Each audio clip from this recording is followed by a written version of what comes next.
ऋग्वेद भारत के प्राचीन वैदिक संस्कृति का मुख्य आधार है।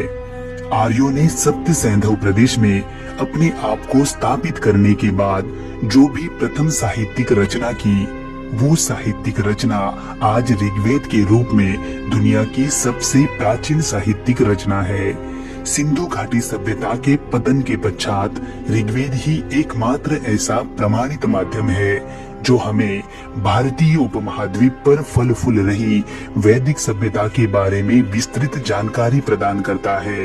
इसीलिए ऋग्वेद का ऐतिहासिक महत्व भी अनन्य साधारण है। वैसे ऋग्वेद का कोई भी एक निश्चित निर्माता और निश्चित समय अवधि नहीं है, क्योंकि ऋग्वेद की रचना विभिन्न ऋषि मुनियों ने अलग अलग समय काल में की थी। लेकिन एक बात तो निश्चित है कि ऋग्वेद के अध्ययन से हम भारतीय सनातन संस्कृति के आदिम एवं शुद्ध स्वरूप को समझ सकते हैं। तो आओ दोस्तों, आज हम ऋग्वेद और ऋग्वैदिक काल की समग्र जीवन पद्धति को ऋग्वेद के माध्यम से ही समझने की कोशिश करते हैं।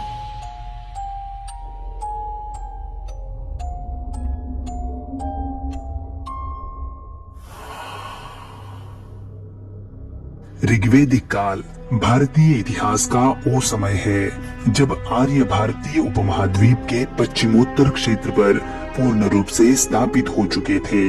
इस समय विभिन्न ऋषिकुल अपनी वंश परंपरा के अनुसार सूक्तों का निर्माण किया करते थे। ऋग्वेद के 10 मंडलों में 2 से लेकर 7 तक के मंडल ऋषिकुल मंडल है और मुख्य रूप से यही ऋग्वेद का सबसे प्राचीन भाग है। बाकी मंडल तो ऋग्वैदिक काल के समाप्ति के समय जोड़े गए हैं।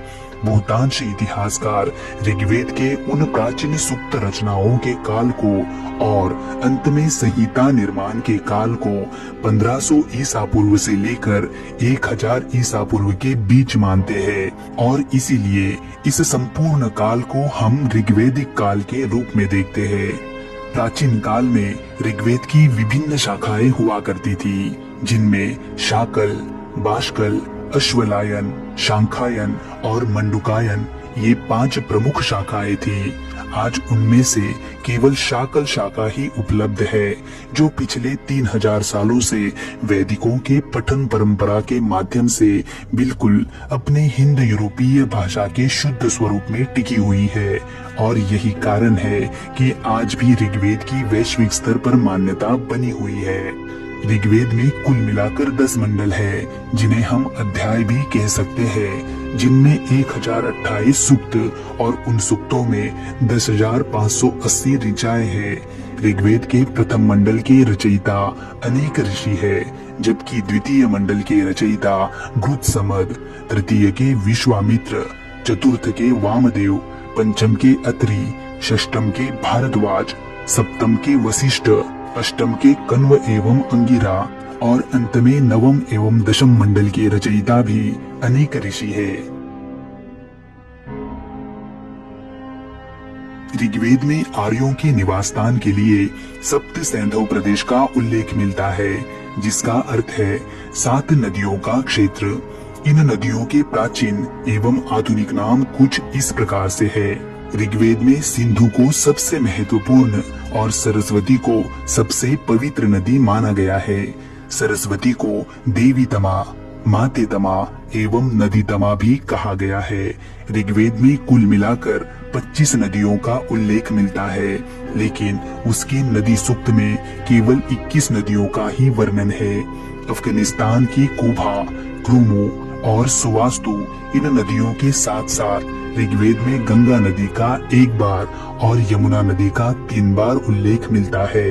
हिमालय पर्वत की एक चोटी मुजवंत का भी उल्लेख ऋग्वेद में मिलता है, लेकिन विंध्य और सातपुड़ा पर्वत का उल्लेख ऋग्वेद में नहीं मिलता।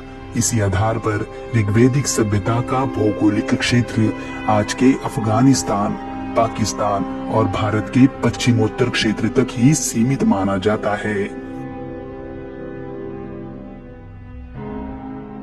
ऋग्वैदिक काल में राज्य का मूल आधार कुल अर्थात परिवार होता था। परिवार का मुखिया कुलप अथवा गृहपति कहलाता था। कुलों के आधार पर ग्रामों का निर्माण होता था, जिसका प्रमुख ग्रामणी होता था। अनेक ग्राम मिलकर विष बनाते थे, जिसका प्रधान विषपति कहलाता था।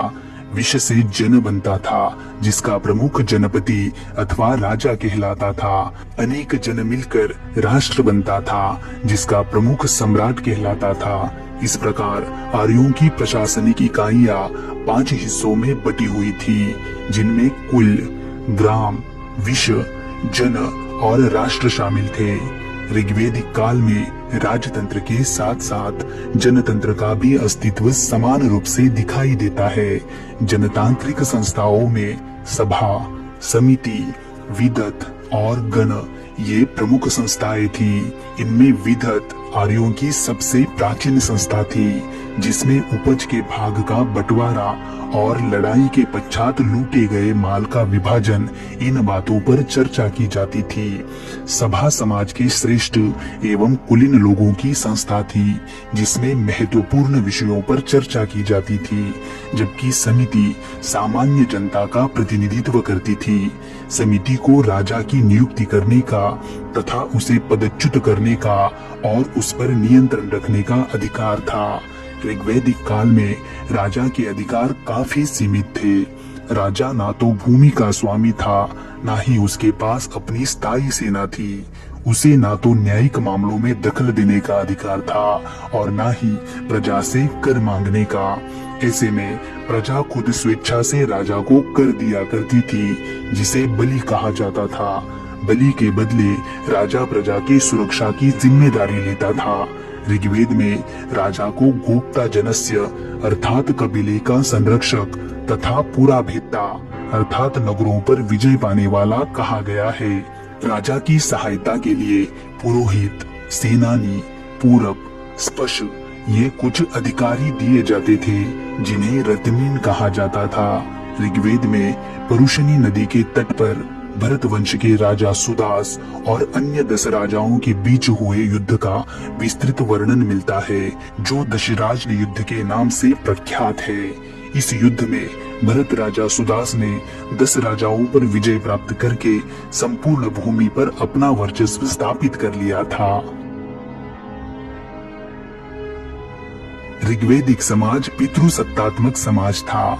समाज की सबसे छोटी इकाई कुल का प्रमुख भी पुरुष ही होता था, जिसे कुलप कहा जाता था। लेकिन पितृसत्तात्मक समाज होने के बावजूद भी महिलाओं को यथोचित सम्मान दिया जाता था।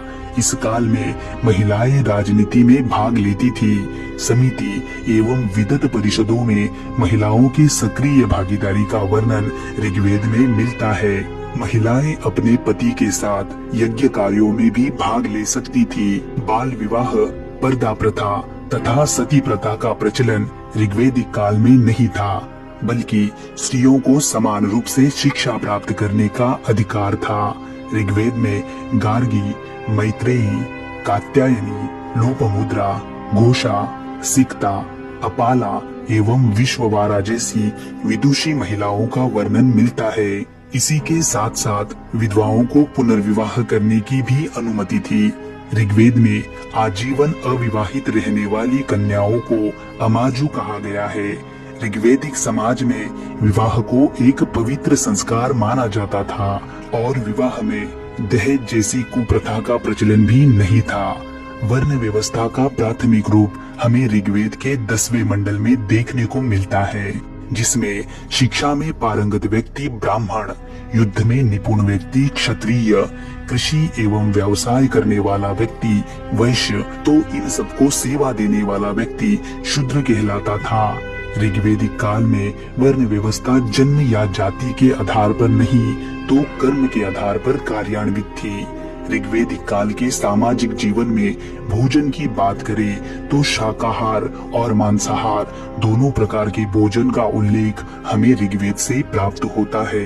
मनोरंजन के लिए इन लोगों के द्वारा पासा, नृत्य, घुड़दौड़ इन क्रियाओं का वर्णन भी हमें ऋग्वेद में मिलता है।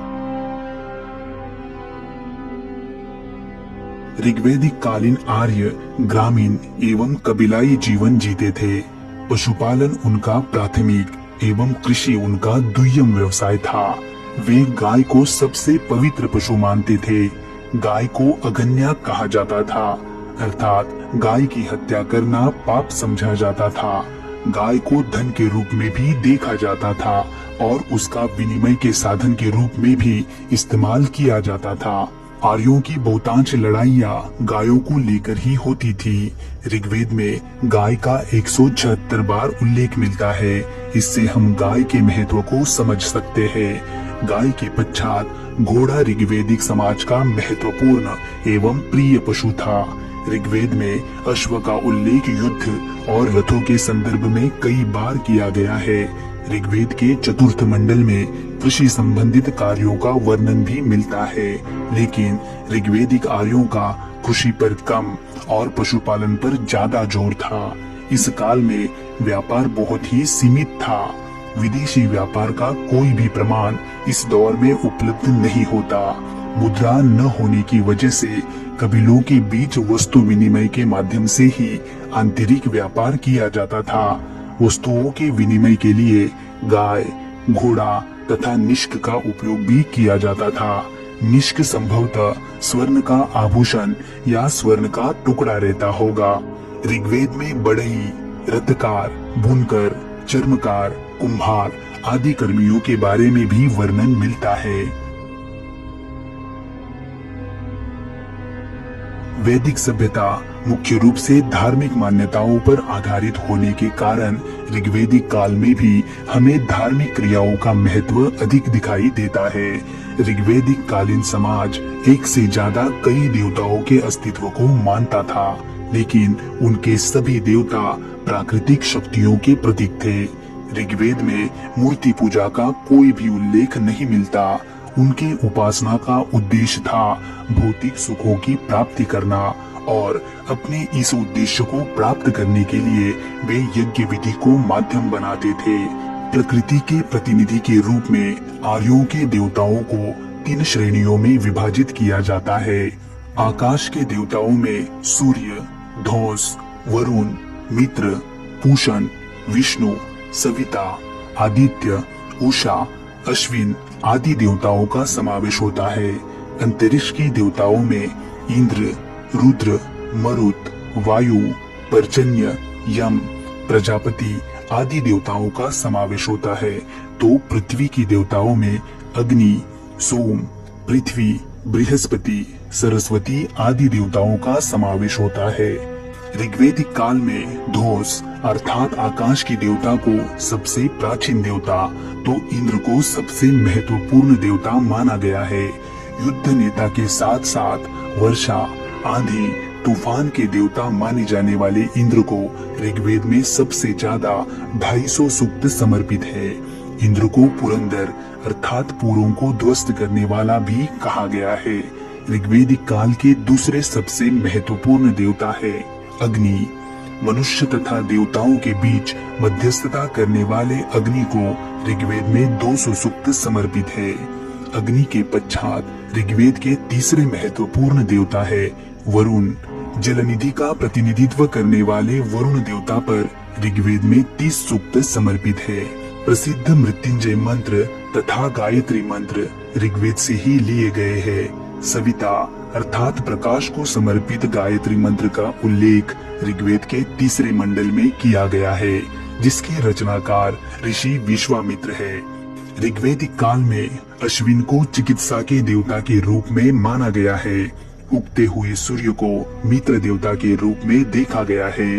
पूषण को पशु तथा औषधि के देवता के रूप में माना गया है, तो सोम को पेय रस के देवता के रूप में माना गया है। ऋग्वेद का 9वां मंडल पूर्ण रूप से सोम को ही समर्पित है। सभी मंडलों में सोम संबंधित रची गई ऋचाओं को 9वें मंडल में संग्रहित किया गया है। ऋग्वेद में प्राप्त इन सभी वर्णनों से ये स्पष्ट हो जाता है कि ऋग्वेदिक समाज प्रकृति पूजक समाज था, जो ईश्वर में गहरी आस्था रखता था, जिसका प्रभाव उनके राजनीतिक, आर्थिक एवं सामाजिक जीवन पर गहराई से पड़ा था। ऋग्वेद एवं ऋग्वैदिक सभ्यता आज के भारतीय सनातन संस्कृति का मूलाधार है। इसीलिए सनातन संस्कृति में आस्था रखने वाले हर व्यक्ति का ये दायित्व है कि वो इस मूलाधार के शुद्ध स्वरूप को समझे और दूसरों को भी समझाए। आज भारतीय सनातन संस्कृति और ऋग्वैदिक संस्कृति में जो भी अंतर दिखाई देता है, उसके मुख्य कारण हमें उत्तर वैदिक काल में दिखाई पड़ते हैं। उत्तर वैदिक काल में भारतीय समाज में जो भी सामाजिक, राजनीतिक एवं धार्मिक बदलाव हुए, उनकी संपूर्ण जानकारी हम आगे आने वाली वीडियोस में विस्तृत रूप में देखेंगे।